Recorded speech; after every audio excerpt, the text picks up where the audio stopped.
Et là, aujourd'hui, on a la joie d'accueillir Stéphane Lec, l'entraîneur de Landerneau Bretagne Basket, et qui, plus est, lié à l'actualité, est sans doute un des premiers clubs, et voire le premier club breton en basket à pouvoir être exposé sur la scène européenne. Donc, déjà, toutes nos félicitations, parce que c'est quelque chose qui va ancrer définitivement le basket aussi sur le territoire breton et la pointe bretonne, et puis permettre aussi un regard sur tous les entraîneurs bretons un petit peu différents, en se disant qu'il y a du bon travail qui est fait par là et que on peut s'intéresser à eux parce que ils sont aussi porteurs un petit peu de développement.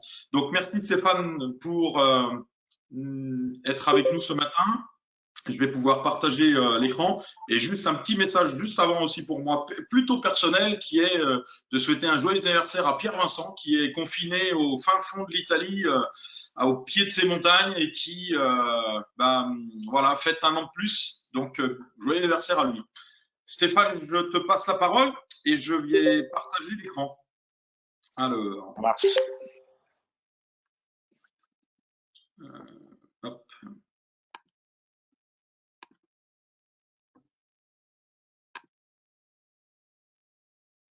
Voilà, ça doit être disponible maintenant pour toi.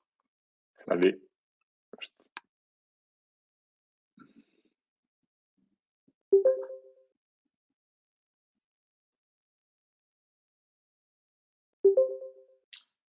Donc, je te laisse la main. Je rappelle un petit peu les consignes pour tout le monde. Nous avons la même idée un petit peu au travers de temps où Stéphane présente, plutôt interagir avec le chat. Et puis après, je pense que si il y a des questions encore qui se posent à vous, ça sera de se manifester, brancher votre micro et poser la question en direct après à Stéphane. Merci. C'est à toi. Merci. François, je te laisserai voir les questions du coup. Bien sûr. M'arrêter quand tu veux. Bon, tout d'abord, bonjour à tous. Merci, merci de l'invitation. Cette période, ça permet aussi de revoir un petit peu notre basket et notre façon de voir les choses. Donc, c'est plutôt intéressant. Voilà par rapport à ça. Alors, l'idée globale de l'intervention, même si ça reste sur les fondamentaux au service du pré-collectif, pour moi, ça a été de partager un petit peu mon passé et mon présent et de mettre une corrélation entre tout ça, entre mes expériences au sein de Trégueux à l'époque, mes expériences que j'ai pu voir aussi à l'étranger, mais les expériences que j'ai pu aussi avoir sur le haut niveau. Donc voilà, j'ai essayé de faire quelque chose de relativement simple, mais sur des principes qui sont généraux pour moi parce que ce sont des choses que j'utilise quasiment tous les jours. Voilà. Alors, la première chose, c'est faire un petit retour sur les acquis d'expérience et sur le fonctionnement que je pouvais avoir à l'époque de mes années de TBCA, et tout particulièrement sur la partie U15, section sportive, parce que c'est pour moi la plus grande chose qui a été créée à l'époque là-bas. C'était cette section sportive, et notamment avec un bon 60-70% de joueuses U13 à l'époque. Donc on avait fait, c'était vraiment une volonté de développer des joueurs pour faire un test, pour voir si en entraînant plus souvent des joueuses, on allait arriver à les développer sur du haut niveau. Donc nous, à savoir qu'à l'époque, on était sur 5 entraînements semaine sur des U13 du coup. Et c'est quelque chose qui nous tenait à cœur d'avoir cette notion de développement forte. C'est-à-dire que sur ces 5 entraînements, la répartition des fondamentaux dans les entraînements, je dirais que c'était à peu près 80% de développement individuel. C'est-à-dire que 80% du temps, les joueuses avaient un ballon dans les mains ou étaient en confrontation directe de 1 contre 1. Je dirais que les 20% qui suivaient étaient sur des jeux réduits, beaucoup de jeux réduits, de façon à ce que chacune et chacun ait le maximum le ballon dans les mains et que chacun et chacune ait le maximum d'espace pour créer, pour éviter trop vite la situation d'échec, parce qu'à cet âge-là, on avait une situation d'échec qui arrive assez très rapidement en fait. En U13, U15, souvent, quand on rentre dans une dynamique de 1 contre 1, on se rend compte que l'échec arrive très tôt. Voilà. Plus on évolue et plus on a cette notion d'échec. Donc, c'était vraiment une volonté d'être sur ce jeu dans un premier temps de surnombre et ensuite réduit 2 contre 2, 3 contre 3 et sur une volonté vraiment de traverser le terrain. On avait fait en sorte sur les 20% du coup qui restaient sur le jeu réduit, c'était l'objectif, on le verra à la fin, c'était de travailler sur un collectif qui pouvait amener le porteur de ballon à être dans le maximum d'espace pour jouer. Et là encore aujourd'hui, moi par exemple, aujourd'hui j'ai Kaloé Diné qui est un gros joueuse balle en main. Et moi, mon objectif quand elle a le ballon, c'est de lui libérer le maximum d'espace. Voilà. Le problème de cette année, c'est qu'on n'avait pas assez de qualité de tir longue distance. Et du coup, c'était un petit peu handicapant. Mais voilà, on est toujours dans cette logique-là. Et les moyens humains, c'est important d'en parler. Je pense, parce qu'il y a une vraie répercussion sur ma façon d'entraîner aujourd'hui. C'est qu'à l'époque, je faisais en sorte de prendre toutes les âmes charitables pour venir m'aider, que ce soit pour relancer un ballon, que ce soit pour prendre des rebonds, que ce soit voilà. Et je me rappelle d'Elena Yankova, qui était une joueuse avec moi en F2 à l'époque, et qui venait tous les soirs. Elle venait avec moi tous les soirs et après elle rentrait avec moi pour s'entraîner du coup avec l'équipe, avec son équipe. Et en fait, ça a été un vrai déclencheur pour moi de comprendre qu'il fallait travailler à plusieurs, même si ce sont des entraîneurs qui n'ont pas le niveau pour entraîner. Il y a toujours une mission possible d'eux. Et après, il y a des gens qui vont être curieux. Et voilà. Moi, sur ma répercussion au niveau, il faut savoir que cette année, on était en moyenne 3-4 sur les entraînements pour 9 pros seulement. Et la répercussion que ça aura sur les années à venir, parce que là, je le peux et j'ai trouvé du monde et j'ai réussi à intéresser. Et maintenant, le projet commence à prendre forme. L'année prochaine, on sera 5 à 6 entraîneurs pour 9 joueuses pro sur les entraînements. 9-10 joueuses pro, on ne sait pas encore, mais voilà. Donc, ça, c'est un point qui est important. C'est que pour moi, le fait d'avoir du monde, c'est très important. J'avais une discussion avec Goulven la semaine dernière là sur le plus important. Et moi, l'idée, c'est je sais que tout le monde n'a pas les moyens de pouvoir être 5-6 à l'entraînement, mais en fait, on croit qu'on n'a pas les moyens. Mais pourtant, je pense que votre rôle en tant qu'entraîneur, c'est d'être un homme ou une femme de projet. Et un homme et une femme de projet, c'est quelqu'un qui emmène les gens avec soi. Peu importe le niveau, il y a toujours possibilité d'avoir quelqu'un avec soi et de mettre la bonne personne à la bonne place. Sur mon organisation du temps de travail, moi, c'est très important, c'est-à-dire que tous les matins sont consacrés au développement individuel de la joueuse, sur des fondamentaux individuels, sur des situations de pré-collectif sans opposition, avec opposition parfois en fonction des jours. Mais aujourd'hui, le travail des fondamentaux, pour moi, ça correspond encore à 40-50% du temps parce qu'on n'a pas forcément beaucoup de moyens, nous. Mais même, je crois que sur le très haut niveau, ça se fait aussi, sur les équipes avec beaucoup de budget. C'est-à-dire que on prend des gens qui ont un projet aussi personnel et c'est important de ce projet personnel de l'inclure. Voilà. Dans l'organisation du temps de travail aussi, c'est que on développe les gens sur les fondamentaux en fonction du temps de ce que l'on veut travailler. C'est-à-dire que si le soir, on va être sur un travail de pick and roll, nous, on va être beaucoup sur le pick and roll le matin. Et tous les matins, pendant un cycle, on va être sur pick and roll. Et après, on va passer sur des camps sortants où on va un peu mélanger, où on va répartir un petit peu les joueuses en fonction de leurs points forts. Voilà. Et quand je reparle de réinvestissement dans le jeu, c'est ça, c'est trouver cette cohérence-là. Voilà. Moi, l'objectif, c'est de créer des habitudes constamment. Et il y a un petit point sur lequel on reviendra, c'est que la variété des fondamentaux est très importante, mais pour autant, la variété de la forme de travail n'est pas très importante. Mais ça, on verra juste après.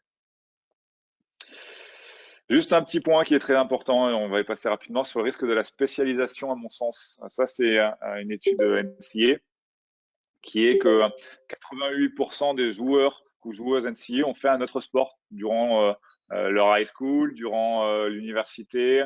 Voilà, donc 88% des joueuses ou joueurs ont fait autre chose.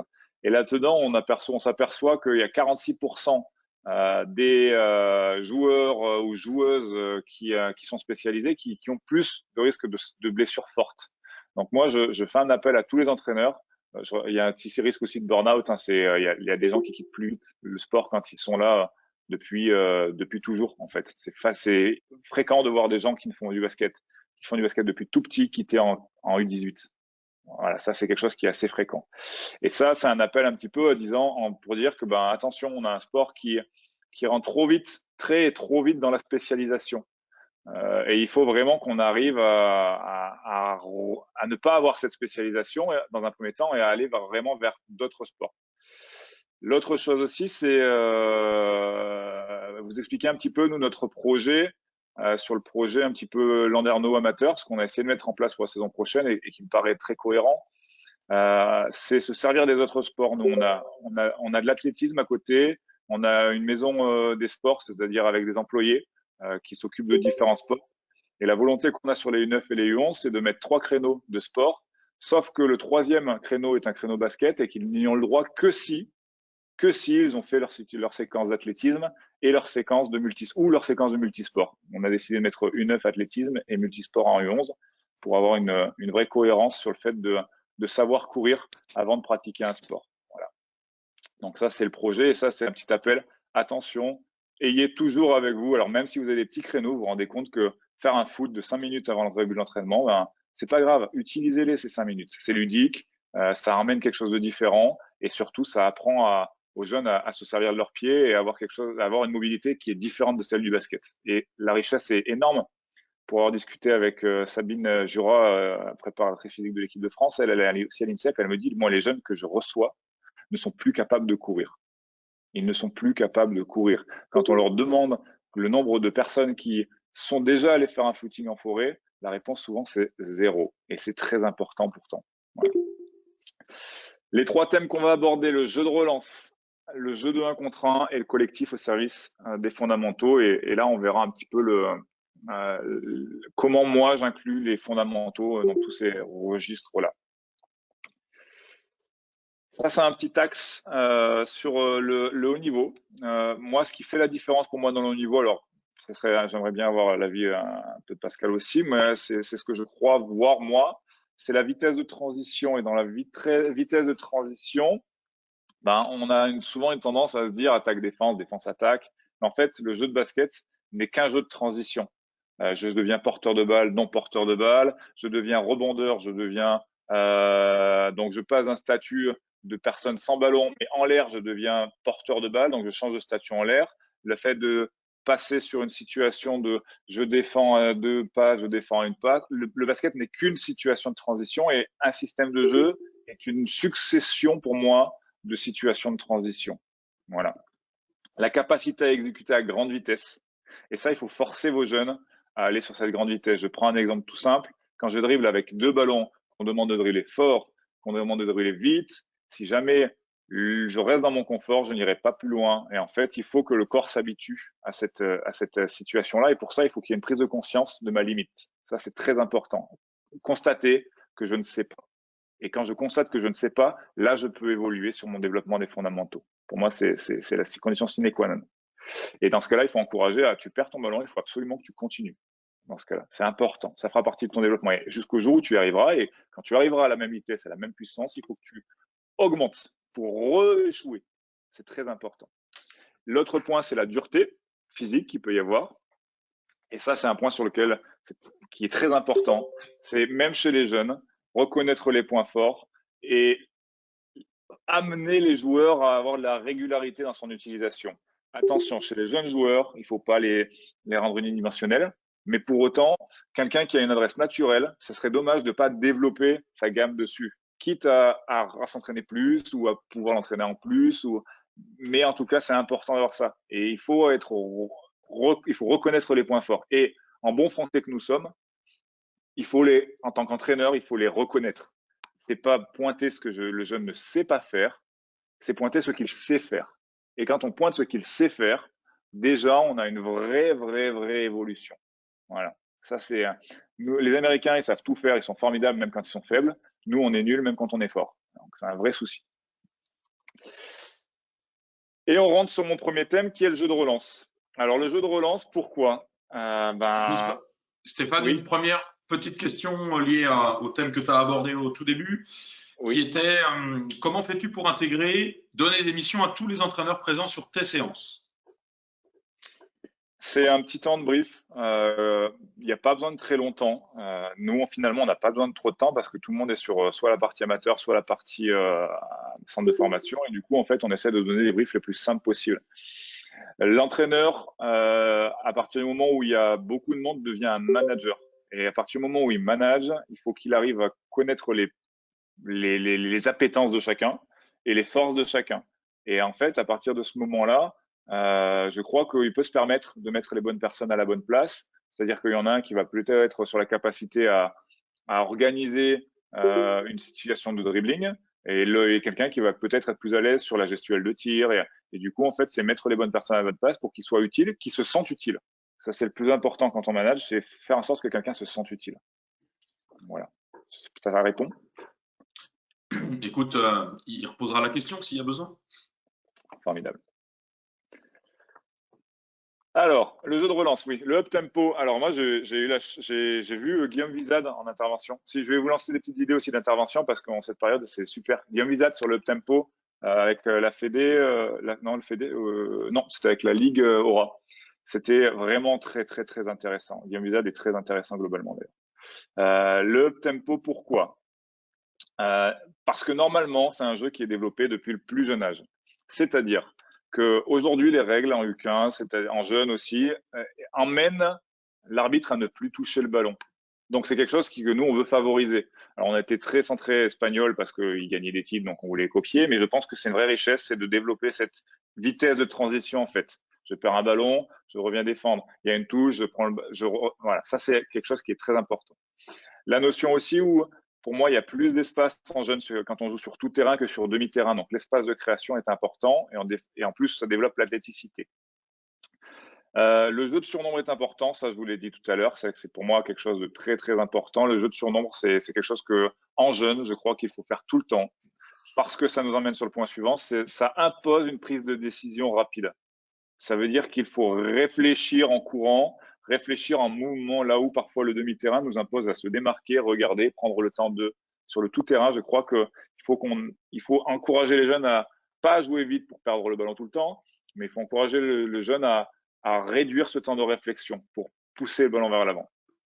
Et moi, j'estime que les jeux de fondamentaux développent une multitude de fondamentaux dans la même action. Et ça, je vais m'expliquer un petit peu sur les slides d'après. Sur la slide d'après, je vais quitter le mode présentation parce que ça me paraîtra plus cohérent de le faire comme ça. Je vais juste supprimer ici. Hop là, voilà. Par exemple, cette situation, c'est une situation, moi, à l'époque, et je la fais encore en pro, que je faisais quasiment tous les jours pour finir mon échauffement.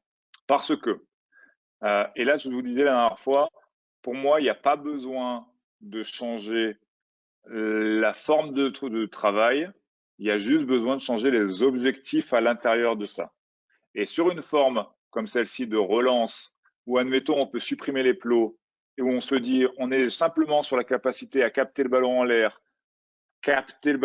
en tournant autour du ballon, là, hop, attraper, se réorienter dans le saut, mais dans un premier temps c'est compliqué, donc c'est capter, prendre le temps de se réorienter avec l'appui le plus bas. Comment lancer le ballon? Alors moi, ma philosophie par rapport à ça, là, ici, je ne sais pas si vous voyez le curseur. Pascal, si tu fais oui de ta tête, si tu vois. Ouais, si. Ah, ok. Là, ici, être capable de capter ici et passer. Alors moi, il y a quelque chose que je refuse, c'est le fait de venir. Alors là, je mets le petit parce que c'est plutôt pour créer le contact. Mais en général, ce que je demande, c'est vraiment de courir ici, parce que je suis persuadé que ce joueur de grande taille, et je le fais encore dans mes équipes là, doit être capable de passer. Alors moi, la passe que je choisis quasi uniquement, alors poitrine n'existe pas. Le fait de sortir l'appui le plus bas pour passer avec une main, pourquoi pas. Mais les passes que je développe vraiment, c'est over the head, c'est au-dessus de la tête et c'est les baseballs. Vraiment, je pense que c'est les passes qu'il faut développer. Et si jamais il n'y a personne, je suis persuadé que le basket moderne nous emmène à avoir des 4 et des 5 relativement mobiles, ou en tout cas avec des habiletés basket. Et dans ce cas-là, c'est être capable de prendre le dribble. Et ça, c'est quelque chose qu'on développe beaucoup. Vous verrez sur la situation d'après, je développerai un peu plus. Maintenant, sur la même situation, du coup, on a une situation de relance. On a une situation de démarquage. Parce que pour moi, ici, le joueur 3, il va pouvoir couper devant, il va pouvoir jouer backdoor, il va pouvoir prendre contact, s'écarter. C'est une situation de démarquage classique, finalement. Sauf que on va l'amener à courir vers l'avant et qu'il y a un espace qui est beaucoup plus grand derrière. Voilà, un espace backdoor qui est beaucoup plus grand, dans le dos qui est beaucoup plus grand. Ici, on a souvent, et là, c'est Goulven Brody, je me rappellerai toujours d'un exercice qu'il a pu faire. C'est-à-dire que la nécessité parfois, ça va être de battre quelqu'un au milieu de terrain, soit à grande vitesse, soit en ralentissant. Et là, la première des choses pour moi, pour battre dans le contre, on y reviendra après, c'est la capacité qu'on va avoir à travailler sur la latéralité, et là je l'ai mis ici, travail de latéralité, ou sur la capacité à prendre l'espace derrière pour reprendre l'espace de devant. Et ça, on en reparlera dans le 1 contre 1. Être capable de reculer, être capable de ralentir ou pas, être capable de battre. Je prends l'exemple où je suis en grande vitesse, mon adversaire coupe ma trajectoire, dribble dans le dos, je suis capable de battre mon adversaire ou coiffer, je suis capable de battre mon adversaire dans la vitesse. Voilà. Ici, on est sur ce qui est dribble d'élimination. Alors ça, c'est pareil. Si on veut développer le up tempo, et moi, c'est quelque chose qu'on fait énormément, qu'on va faire énormément l'année prochaine, c'est capacité à battre. Et ça, chez les filles, c'est quelque chose qui est compliqué. Souvent, quand on veut battre, on s'arrête. Quand on voit un défenseur, on s'arrête. Ben, pour moi, la volonté première, c'est d'aller vers le cercle. Il faut aller gagner son vis-à-vis. D'accord. On parlait de Pierre Vincent. Pierre Vincent, dans son livre, il dit fixer, passer, non merci. Non, il faut aller marquer. Il faut aller marquer. On a la volonté de marquer. Ça, c'est très important. Dans les espaces, et ça, on verra plus tard, mais il y a un point qui est très important, c'est que j'ai fait exprès là d'aller sur l'espace vers l'arrière, comprendre que l'espace arrière est très important, et comprendre que l'espace latéral est très important. Et ça, on en reviendra encore parce que j'estime que nous, on a une vraie faiblesse chez les joueuses, c'est que, mais même chez les Américaines, c'est que les joueuses pensent qu'il faut aller vite dans les mouvements plutôt que travailler sur la latéralité, plutôt que de travailler en allant vers l'avant et être capable de créer l'espace de je vais vers l'avant, je recule, j'ai créé de l'espace pour m'offrir un tir, j'ai créé de l'espace pour m'offrir une feinte, j'ai créé de l'espace peut-être pour retravailler latéralement ensuite. Et c'est là où parfois on a l'impression qu'on a des faux lents, c'est que eux, ils travaillent bien dans leur espace, à droite, à gauche, devant, derrière. Ça, c'est important. Voilà, donc ça, c'est ce qu'on peut faire. Sur la slide juste à côté, et là, c'est toutes ces situations qu'on peut voir, c'est-à-dire relance toujours l'objectif de relancer vers l'avant, toujours aller vers l'avant. Ça, c'est quelque chose qui nous tient à cœur. Le 4, nous, ce qu'on développe aussi souvent, c'est la capacité à prendre le dribble. Et si je prends le dribble, c'est pareil, il est capable de passer à droite, à gauche, de prendre les informations dans la course, dans la vitesse. Ça, c'est aussi quelque chose qui nous tient à cœur. Et après, les continuités qu'on peut avoir, c'est-à-dire que là, on peut se retrouver avec un joueur qui va travailler balle en main et qui va ensuite offrir ou demander une réponse particulière à tout le monde, aux autres partenaires. Alors nous, on se sert de ça pour jouer tout ce qui est early screen, break screen. On se sert de ça pour tout ce qui est renverser le ballon. On se sert de ça pour… En fait, c'est un exercice qu'on utilise beaucoup sur 1, 2, 3 allées de façon à avoir cette capacité à transiter, cette capacité à traverser le terrain et cette capacité à répéter les fondamentaux propres malgré le fait de répéter les enchaînements. Voilà, le nombre d'enchaînements. J'essaie de pas trop être trop long dans le temps, dans le timing. Alors, on reprend. Alors, on va dire que peut-être que ce slide, pour vous, voilà, ne ressemble à rien. Alors, c'est un petit peu à ce que je vous disais, c'est-à-dire que pour moi, les fondamentaux nécessaires dans le jeu de relance sont la capacité de rebond, la capacité de relance. Dans cette situation de relance, on a des fondamentaux dans le jeu de passe. On a les fondamentaux de démarquage. Derrière cette relance, quand on a reçu le ballon et dans le 1 contre 1 long, comme le 1 contre 1 demi-terrain, on va avoir une notion qui est très importante, qui est la dextérité. Dans ces 1 contre 1 long, comme les 1 contre 1 court, on a un registre qui est important, qui est le changement de rythme. Et dans le 1 contre 1 long, je ne l'ai pas mis, mais dans le 1 contre 1 court, on a la notion de conscience des espaces et la notion de gestion des contacts, qui vient un peu plus dans le 1 contre 1 demi-terrain. Ça, c'est ce que, sur le même exercice, donc celui-ci là, pour moi, on peut travailler tout ça. Donc, on peut travailler 3 mois sur le même exercice, à mon avis. Alors, il y a la notion de variété. Quand on entraîne 3-4 fois par semaine, c'est vrai qu'il peut y avoir la lassitude. Donc ça, moi, je vous le déconseille. Mais moi, chez les jeunes, je pense que travailler 15 minutes sur une situation qui revient fréquemment, ça vous fait gagner du temps dans l'organisation, dans la compréhension. Et ça vous permet vraiment de développer. Et voilà. Après, on peut rajouter, là, je prends l'exemple, on peut rajouter un défenseur à la place des plots. Un défenseur qui doit absolument soit voler le ballon, soit défendre avant la ligne médiane. On peut rajouter un défenseur ici qui doit défendre avant les 3 points. Et en fait, c'est à nous d'adapter nos règles. En fait, la même situation avec des règles différentes emmène une pluralité d'options. On passe dans le 1 contre 1 pour moi, au service un petit peu toujours du pré-collectif. Vous voyez, je vous parle de tout ça là. Je vous ai remis un petit peu les points importants pour moi sur le 1 contre 1 demi-terrain, la notion de changement de rythme, la notion de dextérité, la conscience des espaces et la gestion des contacts. Je répète, la conscience des espaces, c'est comprendre que quand j'ai un ballon, j'ai de l'espace autour de moi et que mon objectif est de déplacer le défenseur, de le déplacer vers l'avant, de le déplacer vers l'arrière, de déplacer mon corps vers l'arrière et de le déplacer latéralement. Ça peut être en feintant avec un appui, ça peut être en feintant avec le ballon et l'appui, ça peut être en feintant avec le corps. Il y a toutes ces situations qui vont être pour moi importantes. Voilà, changement de rythme, ça c'est quelque chose, pour moi c'est le plus dur à avoir. C'est le plus dur à avoir, le changement de rythme, vraiment. Capacité à s'arrêter, repartir. Je prends un exemple, quelqu'un qui part sur du tout-terrain, on lui demande de s'arrêter pour montrer le tir et repartir fort. Pour une fille, c'est très compliqué, mais vraiment très compliqué. Et là, on arrive sur la dextérité. Et ça, c'est quelque chose qui est important. Et pour moi, il y a 4 facteurs qui sont importants à prendre dans la dextérité. Le premier, c'est la décentralisation du regard. Alors, je prends un exemple avec un ballon de baudruche. Vous avez sûrement déjà vu. Lancer un ballon de baudruche et en même temps dribbler. Lancer une balle et dribbler 2-3 fois entre les jambes pour récupérer la balle.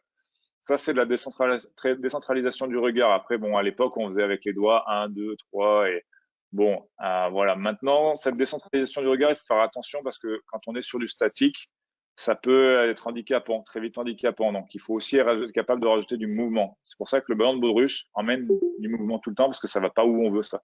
Voilà. Le ballon comme sphère. Et ça, c'est quelque chose qui est... On a tendance à voir un ballon. Je prends l'exemple, dont j'ai rien sous la main, mais c'est quelque chose qui est rond, le ballon. Et on a tendance à se dire taper dessus, taper devant pour ramener. Et en fait, il faut qu'on arrive, les jeunes, à ce qu'ils travaillent autour du ballon. Être capable de coiffer, de la droite vers la gauche, de l'avant vers l'arrière, être capable de le in and out, très important, être capable d'insister. Ça, il faut que les jeunes ont la capacité à vraiment s'approprier le ballon. Voilà. Et ça, c'est quelque chose qui est très long parce qu'en fait, faire en sorte que le ballon soit vraiment un prolongement du corps, c'est pour moi le plus dur à acquérir. L'autre aspect sur lequel j'insiste, et alors là, peut-être des gens ne seront pas d'accord, c'est la coordination appui-ballon. Je demande beaucoup de coordination avec le pied opposé quand le ballon touche le sol.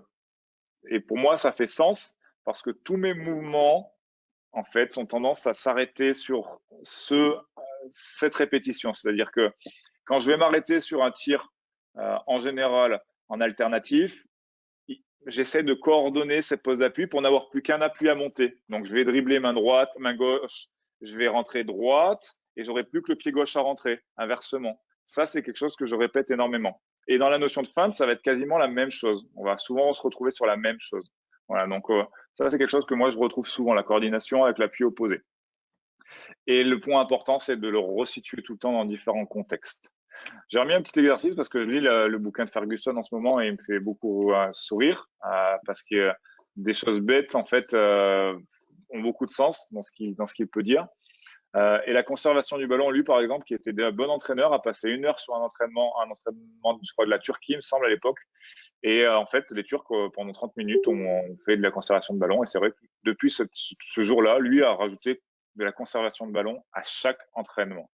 Donc ça, c'est quelque chose qui, pour nous, on fait peu les situations, je parlais de surnombre, mais quand il y a un peu plus de maîtrise, d'arriver sur des situations de sous-nombre offensif, c'est-à-dire passer du 3 contre 6 peut-être sur demi-terrain, avec des situations où on a peu d'espace, ne pas limiter le dribble, attention, c'est pas de la passe à 10, c'est quand je ne suis plus en capacité de dribbler, trouver la personne qui est seule. Et trouver la personne qui est seule sous pression. On peut passer sur du 2 contre 4, mais on peut passer aussi sur du 1 contre 2, sur des espaces du coup plus réduits, sur une situation. Ça, pareil, 6-7 minutes, ça peut fonctionner. Voilà. Et là, je vous ai mis aussi plusieurs petits exercices, là, notamment sur le fait de pouvoir dribbler avec 2 ballons avec un adversaire ou sans adversaire avec du mouvement en simultané, en alternatif, en mettant des changements de main devant vous, derrière vous, un ballon devant, un ballon derrière, ainsi de suite. Et ici, on a tous les… J'ai perdu mon curseur, je ne l'aurai pas. On a tous les espaces, c'est-à-dire qu'en haut à gauche, sur l'exercice là de droite en haut à gauche, on a le fait d'aller vers l'avant, de reculer, réattaquer l'opposé en ayant en fait un espace qui tout le temps bouge. C'est-à-dire que ma normale, c'est le cône du haut, c'est-à-dire que je suis là, mais en fait, du coup, je vais travailler devant le cône, je reviens là où j'étais, je travaille à gauche du cône et je reprends finalement mon espace de couloir central. Et ça, c'est quelque chose qu'il faut qu'on arrive à développer. C'est la même chose, c'est-à-dire que parfois, on fait dribbler les jeunes entre les jambes. Quand on dribble entre les jambes, on ne peut pas rester sur place. L'appui, il va pas devant, il va sur le côté. Je travaille en diagonale avant pour pouvoir déplacer mon adversaire, que l'adversaire cadre le ballon et mon appui de droit pour m'ouvrir mon espace de gauche. Ça, c'est pour moi très important. Voilà. Voilà par rapport à ça. Les gestions de contact. Moi, je trouve qu'il n'y a pas d'âge pour ça. On peut se dire parfois, bon, c'est dangereux. Moi, je pense qu'il n'y a pas d'âge. Mettez quelqu'un à dribbler, mettez quelqu'un sur l'épaule gauche et forcez à dribbler, dribbler, dribbler. Et je garde le contact, j'être capable. Ou quelqu'un qui va plutôt être sur à chaque dribble, je dois créer le contact. À chaque dribble, je dois créer le contact. Parce qu'en fait, c'est important que les jeunes s'habituent à ça parce qu'en fait, finalement, le basket, c'est un sport de contact. Contact contrôlé, contact maîtrisé par nos chers amis les arbitres. Mais c'est un sport de contact et il faut vraiment arriver à se servir de ça. Et moi, dans cette gestion des contacts, le petit point qui me paraît important, c'est de savoir lesquels et savoir comment. Alors là, ce qui est compliqué, c'est quand on n'essaie pas nous-mêmes ou quand on n'a jamais ressenti, ça devient dur. Alors moi, j'ai jamais été un grand basketteur, mais par contre, j'ai toujours fait en sorte d'essayer ce que je propose pour avoir des ressentis basket. Voilà, entre ce que je vois, ce que je peux proposer, ce que je peux faire. Et notamment sur les situations de contact, le premier que je repère, c'est sur le dribble. Et en fait, sur le premier dribble, c'est savoir si oui ou non j'ai passé mon adversaire. Voilà. Le repère, c'est est-ce que j'ai passé mon adversaire. Ce qui est donné maintenant souvent, c'est la ligne d'épaule. On parle souvent on parle souvent de ligne d'épaule. Quand j'ai passé ma ligne d'épaule, j'ai gagné. Voilà. Et ne pas donner ses épaules et ainsi de suite. Et en fait, moi, ce que je demande, c'est de toujours franchir cette épaule, cette ligne d'épaule. Et à partir du moment où j'ai pu engager l'épaule derrière cette ligne d'épaule ou au niveau, j'estime que c'est gagné tout le temps. J'estime que c'est toujours gagné.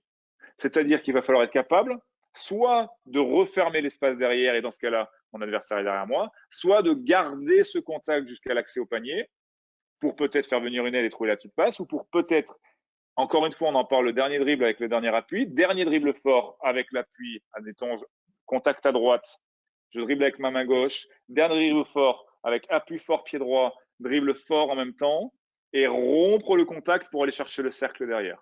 Ça, c'est quelque chose qu'on utilise beaucoup. L'autre chose, c'est dans la reconnaissance des contacts, c'est mon défenseur repasse devant moi ou mon défenseur est devant moi. Soit je reprends de l'espace, ça c'est possible, soit je reprends de l'espace pour passer immédiatement, ou soit je passe en même temps. Voilà, ça c'est quelque chose qui est important. Mon adversaire est devant moi, je n'ai pas gagné mon adversaire, je dois être capable de passer le ballon. Voilà. Nous, le repère, c'est ça en général aux filles, on leur dit, si l'adversaire est devant vous, c'est que vous n'avez pas gagné votre duel. Passez votre ballon. Voilà. Je n'interdis pas les 1 contre 1. Voilà. Les autres contacts, c'est sur le premier appui, du double pas. Sur le second appui, du double pas. Voilà, il y a différentes choses. Tony Parker, par exemple, était fan du second appui, du contact sur le second appui pour aller écarter le bras et tirer. Et le fait de franchir entre 2 portes qui se ferment. Parfois, c'est franchir. Et la dernière fois, on avait une belle intervention de Pascal sur les tenues de balle et sur le double pas. Et moi, j'estime qu'il n'y a pas de tenue de balle spécifique. Il ne faut jamais imposer quelque chose. Alors, c'est très important de dire que le ballon ne doit pas être accessible. Mais en fait, parfois, pour que le ballon ne soit pas accessible, je prends un peu de recul, pour que le ballon ne soit pas accessible, parfois, il faut l'amener devant. Parfois, il faut l'amener en bas. Parfois, il faut l'amener sur le côté. Parfois, il faut le faire passer. Parfois, c'est le fait… Et en fait, c'est cette variété, quand je vous disais, qui va être importante, notamment pour franchir, nous, ce qu'on apprend, c'est quand je passe et qu'il y a un petit espace, on demande à ce que le ballon reste au niveau de la cheville pour pouvoir engager. Donc, je dribble fort, mon ballon reste très bas, je le récupère très bas pour pouvoir franchir les 2 joueurs et ensuite le ramener hauteur des appuis pour aller des épaules pour aller tirer. Et en fait, c'est important de comprendre que sur ces gestions de contact, le ballon, il est vivant, en fait. Je peux feinter, je peux le ramener pour le ressortir. Voilà. Et ça, il faut que ce ballon, en fait, fasse partie du corps. C'est-à-dire qu'il ne faut pas que ça soit un handicap qu'on bloque à un endroit parce que on a vu toujours des jeunes qui étaient là, ciblés, fermés et qui étaient finalement avec un balai dans le cul et c'était compliqué.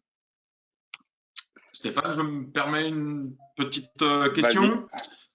Et sans doute que je serai rejoint par Pascal parce que je sais que lui défend beaucoup cette idée que l'entraîneur doit être un fin technicien, entre guillemets, et vraiment maîtriser ses techniques individuelles. Et moi, ce qui m'intéresserait de savoir, c'est comment toi, alors même si tu en as un petit peu parlé tout à l'heure de t'essayer des choses sur le terrain toi-même, mais comment tu t'intéresses à aller chercher ces détails, à te renforcer dans cette connaissance technique et à quoi ça te sert, toi, personnellement, je dis, dans ta façon d'entraîner. Ok. Alors moi, je regarde là, notamment sur cette période de confinement, je regarde énormément ce qui peut se faire, mais j'ai toujours fait ça en fait. Et je suis parti notamment à l'étranger pour voir un peu tout ce qui se faisait. Et en fait, j'ai toujours eu cette curiosité de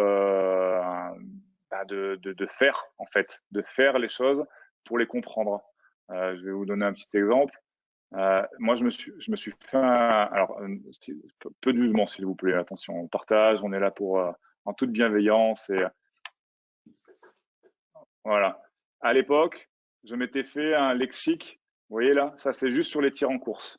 C'est juste sur tous les tirs en course et je m'étais dit que j'allais les réaliser tant que c'était pas bien fait au niveau de la vidéo. Alors là, c'est pas très bien fait, mais du coup, en fait, je m'étais répertorié tous les fondamentaux du tir en course, tous les fondamentaux de dribble-tir, tous les fondamentaux de dribble-tir, tous les fondamentaux dans le post-up que j'essayais vraiment de reproduire en fait, que j'essayais constamment de reproduire et j'ai toute une bibliothèque du coup de mouvements qui peuvent être faits, qui peuvent être voilà. Et ça a été vraiment une volonté sur le. Bon, les vidéos marchent mal a priori. C'était vraiment une volonté sur mon développement en tant que jeune entraîneur. Ça a été de savoir faire les choses, montrer, me rendre crédible. À la base, j'avais pas d'expérience en fait moi pour pouvoir être crédible. Et le seul moyen d'être crédible, c'était la capacité à faire, à montrer, à démontrer. Et en fait, c'est des choses que j'étais pas forcément capable moi de remettre dans le terrain parce que c'était pas ce que je cherchais, mais j'étais capable de quasiment faire tout ce que je pouvais demander. Et de ce fait, ben, ça a été important. Et une anecdote très, très drôle, c'est que du coup, j'avais appris à dribbler un peu à haute vitesse, avec forte intensité, en faisant un peu, voilà. Et finalement, cette expérience m'a amené à me retrouver sélectionneur, enfin en tout cas entraîneur de la sélection d'Estonie pendant 3 semaines, pendant 2 semaines. Parce qu'en fait, ils cherchaient quelqu'un justement pour développer les fondamentaux chez leurs jeunes joueurs, mais pas que. Et du coup, je me suis retrouvé 2 semaines à entraîner en Estonie parce qu'ils ont apprécié le fait que quelqu'un soit capable de démontrer ce qu'il demandait. Voilà. Ça répond ou pas, François? Oui, oui, tout à fait. Il y a deux petites questions qui apparaissent. Est-ce que tu utilises les mêmes exercices pour tout le monde ou une spécialisation par poste chez les jeunes, mais à partir de quel âge? Chez les jeunes, tout le monde. Tout le monde doit tout faire, pour moi. Chez les jeunes, c'est important que tout le monde soit en connaissance d'à peu près tout. Voilà. Mais même, je dirais, tout le monde jusqu'en U15, même en U18, à la limite, je pense que tout le monde est capable de faire. On peut pas spécialiser quelqu'un parce que je crois que le développement, souvent on dit, oui, on voit en U13, voilà, si quelqu'un a des aptitudes, il y a plein d'exemples qui montrent que c'est pas vrai. Hein. Déjà, comme je disais, pour moi, commencer le basket très tard, c'est pas un problème. L'autre point, c'est que je pense que oui, en jeune, il faut vraiment que tout le monde passe partout. Après, moi, là aujourd'hui, avec les joueuses, non. C'est-à-dire que je prends l'exemple d'une Taylor Wurtz. Moi, elle faisait quasiment que des écrans sortants sur les développements des fondamentaux, parce qu'en fait, dans son fond de jeu, ce qu'on lui demandait, c'était attraper, tirer, ou attraper un dribble de dribble, tirer. Donc, on répétait quasiment tout le temps ces choses-là, mais sans forcément l'amener sur du pick and roll, parce que je savais qu'elle avait une faiblesse et que moi, mon rôle, sur un an, c'était pas de la développer, mais parce que c'était un an. Alors que Là, je prends l'exemple, on a signé une jeune joueuse de 20 ans, Gisèle Sauder, et en fait, elle, on va essayer de l'amener sur beaucoup de registres, de façon à la développer au maximum, parce qu'elle reste jeune joueuse et que pour moi, elle n'est pas encore experte dans quoi que ce soit. On verra très vite là où elle est la meilleure, mais pour autant, c'est important de garder vraiment le fait de toucher un peu à tout, à mon avis. Ah, il y a un point que j'insiste, sur lequel j'insiste, mais ça c'est dangereux de le dire aussi, c'est qu'on peut faire une très grosse carrière avec un point fort. J'en suis sûr. On peut faire vraiment une énorme carrière en développant un point fort. Par contre, si le reste autour, c'est vraiment des points très faibles, c'est pas possible. Il faut être capable de sortir un point fort. Par contre, c'est la même chose. Un joueur qui est moyen dans à peu près tout ne sera pas intéressant du tout. En général, il ne va pas accéder au haut niveau en étant moyen à peu près tout. Voilà. On repart. Ouais. Après.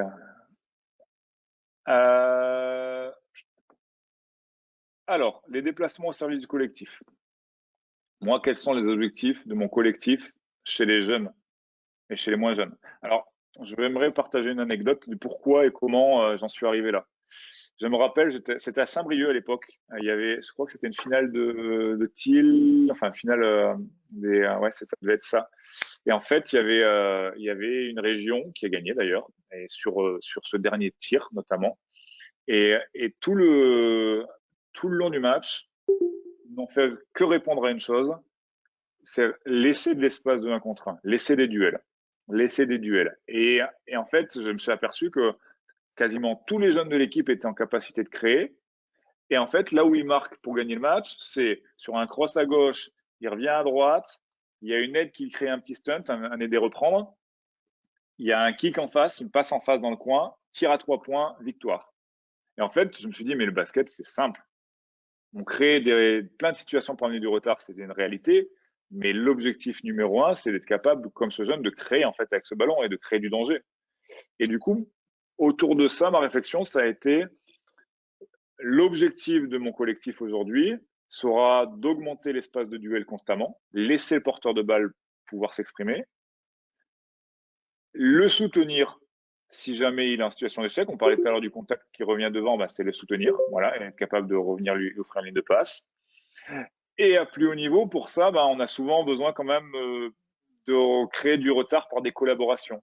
Les boss screen, quand on a un backdoor cut, c'est-à-dire que il y a quelqu'un dans l'aile qui va créer une situation de backdoor pour que le joueur du coin remonte. Souvent, ça crée un petit retard parce que le joueur défenseur du joueur du corner va avoir un petit TD reprendre qui va laisser une vraie opportunité d'espace pour le joueur qui remonte.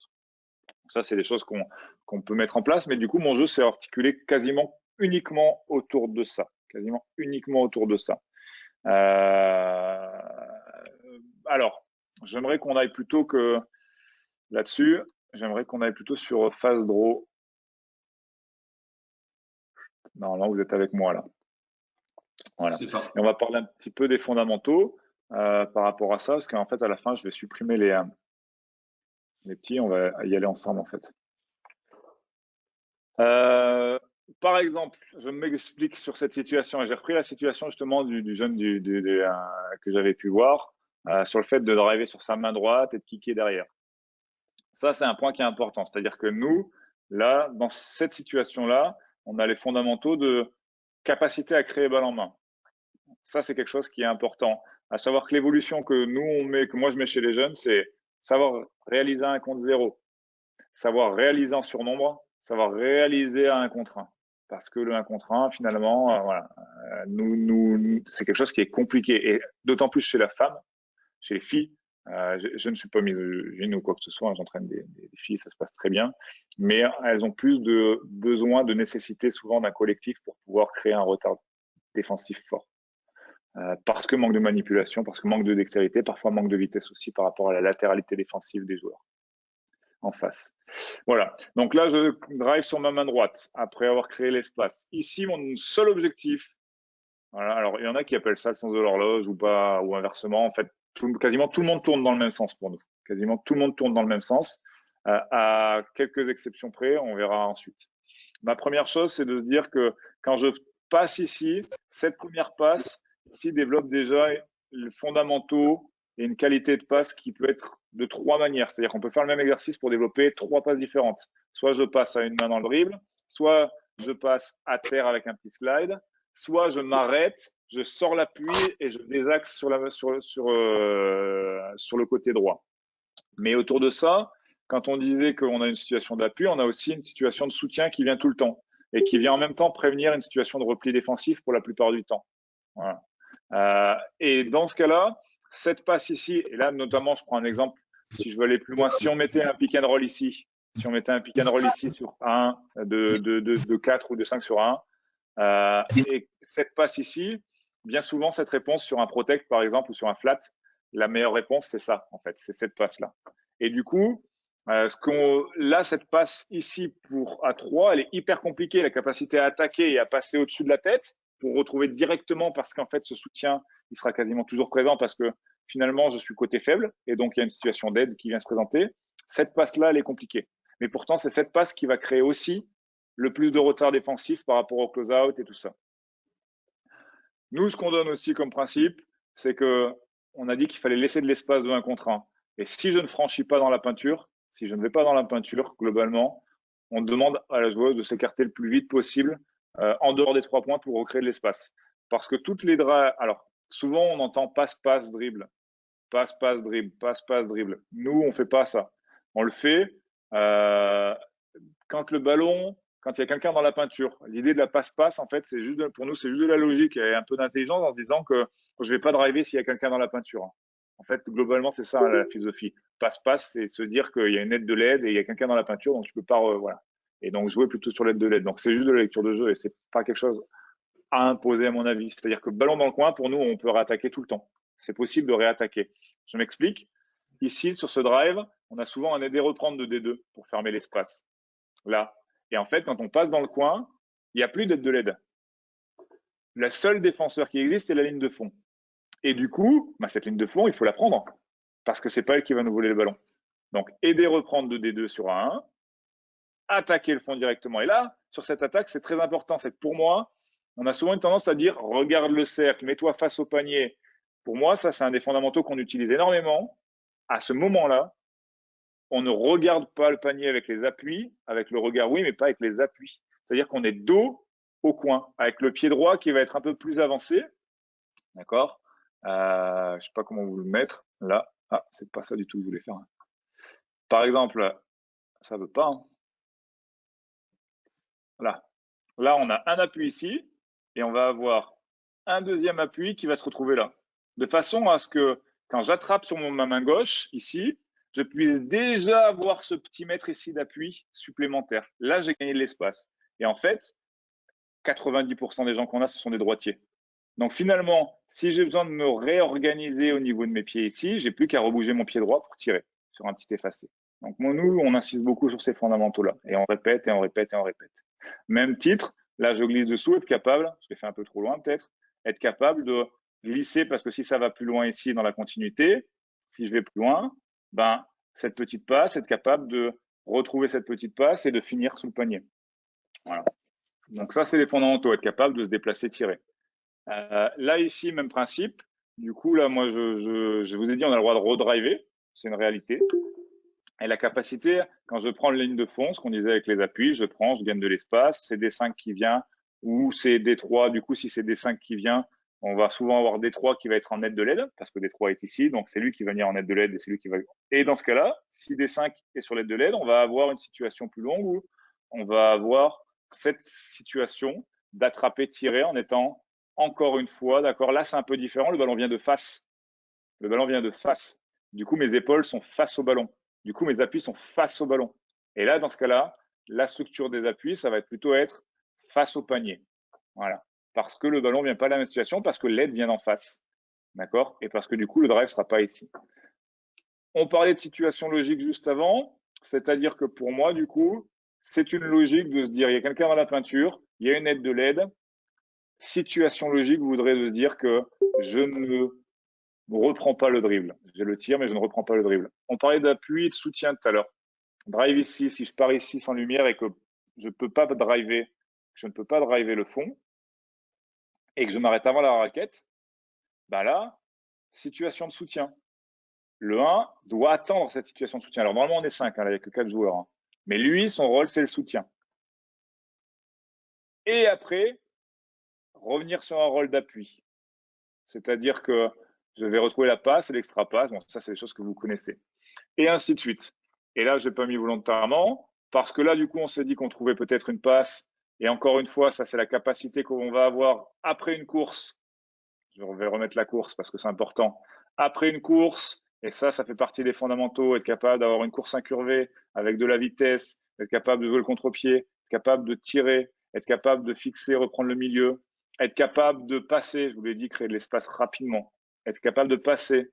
Nous, notre règle, c'est après une pénétration, après une extra passe, la première intention, c'est soit le tir, soit regarder dedans. Et là, donc, le 5, c'est la capacité qu'on était au-dessus. Là, il a recréé l'espace ici. Là, il vient se réinstaller sur son joueur. Parce que je vous rappelle qu'ici, son joueur, c'était D5, qui est venu en aide. Et s'il est venu en aide, moi, j'ai un avantage sur lui et je vais pouvoir ce qu'on appelle dire seal, m'installer sur lui. Je vais pouvoir sealer sur lui. Voilà. Donc, globalement, après, derrière, on a toute la capacité à toujours l'arrière drive, l'espace. Et ça, la reconnaissance de l'espace libre, c'est ce qui est finalement le plus long. C'est ce qui est finalement le plus long. C'est-à-dire que quand je viens ici, finalement, pardon, ça va être plus simple parce que c'est là. Quand je viens ici, je redrive le milieu, recréer l'espace. On voit l'idée globale. L'idée globale, c'est de laisser de l'espace au porteur de balle tout le temps et soutien tout le temps. Donc moi, mon jeu s'articule quasiment que autour de ça. Et mon jeu de pré-collectif et mes fondamentaux ne sont organisés qu'autour de ça. Voilà, création, capacité à créer, capacité à exploiter. Hier, Mehdi Marie a fait une intervention qui était intéressante sur le down screen, sur les écrans sortants. Et en fait, il disait une chose très importante. Il disait, moi, à l'époque, quand j'étais plus jeune, je croyais que l'écran sortant, c'était une capacité, une aide au démarquage. Et en fait, je l'ai déjà vu ça, écrit, aide au démarquage. Sauf que l'écran sortant, c'est fait pour marquer. Et en fait, la capacité, ça va être d'exploiter tous les petits espaces. L'écran sortant, il y a un choix qui est fait. Ce choix, il faut le sanctionner tout le temps. Voilà. Stéphane, oui. Deux questions qui apparaissent. La première, et qui sans doute en lien avec ce que tu développes sur tes pré-collectifs, c'est les intentions défensives chez les jeunes, et notamment dans le pré-collectif, comment les développer, parce que ça va être un pendant pour pouvoir après les sanctionner. Bah, déjà, il y a une nécessité. Alors, il y a une nécessité. Pour moi, il n'y a pas forcément besoin, quand on travaille sur des jeunes, qu'on a 2 séances semaine, il n'y a pas besoin de faire de séances de défense. Pour moi, c'est à un moment donné, c'est toujours sur le fait de qu'est-ce qui prend le pas et qui doit amener du coup l'attention de l'entraîneur à chaque fois. C'est-à-dire que si j'estime que l'attaque gagne tout le temps, il va falloir que je me recentre un peu sur la défense. Si j'ai la chance d'être deux, peut-être que c'est répartir les rôles. Moi, sur les jeunes joueurs, ce que je dirais, c'est qu'il n'y a pas besoin de beaucoup de choses à part prendre les habitudes des attitudes. Je parle chez les très jeunes. Prendre les habitudes des attitudes, prendre les habitudes de se situer par rapport au ballon, par rapport au panier. Donc la notion d'aide, la notion de défense sur porteur, et la volonté simple de rester entre le joueur porteur de balle et le panier, globalement. Je pense que déjà, quand on a réussi ces aspects-là, en mettant des attitudes, en mettant des intentions, en mettant de l'agressivité, pour moi, c'est quelque chose qui doit suffire jusqu'en quasiment U15, à mon avis. Jusqu'en U15. On parle pas des comporteurs, on parle pas. Après, quand on arrive sur les U15, je pense que les collaborations sur les aides, sur les rotations, c'est des choses qui doivent rentrer en jeu, voilà, à partir de U15. Mais qui doit pas prendre. Pour moi, en fait, c'est assez simple quand même de mettre en place Alors, c'est pas simple de mettre en place un collectif défensif, c'est pas vraiment. Mais ça prend moins de temps que de s'approprier un ballon, à mon avis. Ça prend moins de temps que tous les fondamentaux balle en main, que toutes les capacités à répondre aux déplacements sur le moment présent et sur le bon timing. J'estime que c'est pas forcément cependant qui doit prendre le dessus. Maintenant, bien souvent, on se dit on fait un choix entre l'attaque et la défense. Je pense qu'en jeune, il faut être capable de travailler les deux, c'est-à-dire de corriger son porteur de balle et de corriger le non-porteur de balle sur les attitudes. Et pas de dire je vais me centrer que sur la défense, je vais me centrer que sur ça. Ça, c'est mon point de vue. Je pense qu'il faut pas, c'est pas perdre du temps, mais il faut être capable d'avoir les deux réponses sur le moment. donner à manger à l'attaque et à la défense, en fait. Merci. Une deuxième question, puis on est à 5 minutes un petit peu normalement du terme. Une question par rapport à la construction de ton équipe. Est-ce que tu construis ton équipe par rapport à ta philosophie de jeu ou est-ce que tu adaptes la qualité individuelle ou intellectuelle pour construire après ton projet collectif, quoi? Alors moi ici, je construis pour deux choses. Je construis pour le futur, c'est-à-dire que je fais venir des gens, des joueuses qui sont incomplètes dans l'idée de les garder dans le temps. Ça, c'est la première des choses. La deuxième chose, en général, j'ai une idée d'une équipe, à quoi ça doit ressembler. C'est-à-dire que pour moi, même si depuis 2 ans, je n'ai pas cette qualité, mais un poste 1 doit être capable de tirer, doit être capable de relancer, doit être capable de jouer autour du pick and roll. Ça, je le sais. Donc, je vais faire en sorte de trouver une joueuse qui est forte autour du pick and roll en général. Voilà. Parce que c'est plutôt ce registre que je vais lui amener. Mes postes 2 sont globalement des créatrices en général. Quelqu'un qui va être capable d'aller dans la peinture et qui va. Bon, ma poste 3, globalement, c'est une shooteuse. Quelqu'un qui est capable de jouer proche du cercle aussi. Quelqu'un qui a une bonne lecture de jeu proche du cercle et qui va être capable quand même de jouer sur des situations de jeu de relance. Voilà, que j'avais moins cette année avec Bourse. C'était une shooteuse unique. Sur le poste 4, moi, je suis sur quelqu'un qui shoot et qui a une qualité de passe énorme, capable de gagner un duel dans le post-up que si il y a même si elle gagne que quand il y a une situation de mismatch, avantage grand-petit, ça me dérange moyennement du coup. Et ma poste 5, en général, c'est quelqu'un qui est proche du cercle. J'aime bien, moi, les postes 5 qui travaillent proche du cercle, qui sont un peu grands, parfois un peu lourds, mais avec des habiletés balle en main. Ça, c'est quelque chose qui m'intéresse, que j'avais pas du tout cette année, notamment avec Koulibaly. Et en fait, pour moi, c'est pas que c'est ma philosophie, parce que là, par exemple, mon équipe, elle change un petit peu dans les façons d'être. Mais pour autant, j'ai recherché des joueuses qui me correspondaient un petit peu plus. Ouais. Donc, oui, mon recrutement, il est orienté par rapport à ce que j'estime nécessaire sur les postes de jeu. Maintenant, pour ceux qui m'ont vu évoluer, moi, chaque année, globalement, je change un petit peu ma façon de jouer parce que j'estime que c'est important et je suis encore en développement en fait. J'ai 32 ans, donc il y en a ici qui ont un peu plus de bouteilles que moi. Je ne les citerai pas. Ok. Une autre question qui apparaît. Par quel moyen développes-tu la communication entre les joueuses, jeunes ou seniors, hein, de ton équipe sur le terrain? Sur le terrain, alors des moyens sur le terrain ou développer la communication sur le terrain à travers différents moyens? C'est différent la question. Là, si Jonathan, qui a posé la question, peut ouvrir son micro et la poser directement, ça sera plus simple, ça correspondra véritablement à son attente. Oui, bonjour Stéphane. C'était dans l'idée, y compris sur les catégories les plus jeunes, en fait, parce qu'on s'aperçoit que c'est quand même un gros souci sur les catégories jeunes de parler, on parlait de collaboration. Est-ce que toi, tu as des petits conseils par rapport à ça pour les inciter à communiquer et du coup à mieux collaborer pour la suite? Prendre des habitudes vis-à-vis de ça. Ouais. Alors là, il y a Jérôme Fournier, notamment en défense, qui avait fait quelque chose sur ça qui était assez intéressant. Et en fait, moi, je dirais que pour ça, il faut commenter ce que l'on fait. Globalement, chez les jeunes, c'est pas un problème. Nous, on a tendance à leur dire tais-toi. Et je pense que amener les jeunes à commenter ce qu'ils font, c'est intéressant. Il y a aussi quelque chose qui est assez intéressant, je pense, chez les jeunes, c'est le fait. Alors, on dit souvent, il faut être capable de se voir en vidéo, mais le fait de pouvoir corriger les partenaires aussi, ou d'avoir une idée sur la correction du partenaire que je peux apporter. Donc, mettre en opposition un petit peu un jeune qui va dire, bah là, qu'est-ce que toi tu corrigerais? Déjà, ça les emmène un petit peu à travailler ensemble, parce que moi, je pense que le team building, ça vient sur la capacité à travailler ensemble, donc la capacité à accepter que l'autre vienne me challenger sur quelque chose. Donc ça, c'est important. Nous, ce qu'on fait sur le centre de formation aussi, c'est les boissons huddle. C'est-à-dire que chaque temps de boisson n'est pas un temps de récup, c'est un temps de rassemblement.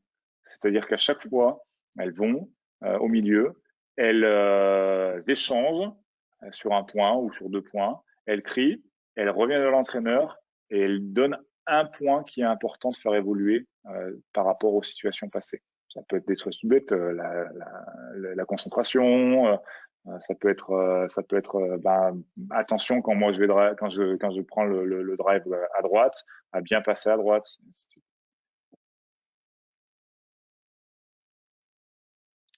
Ok.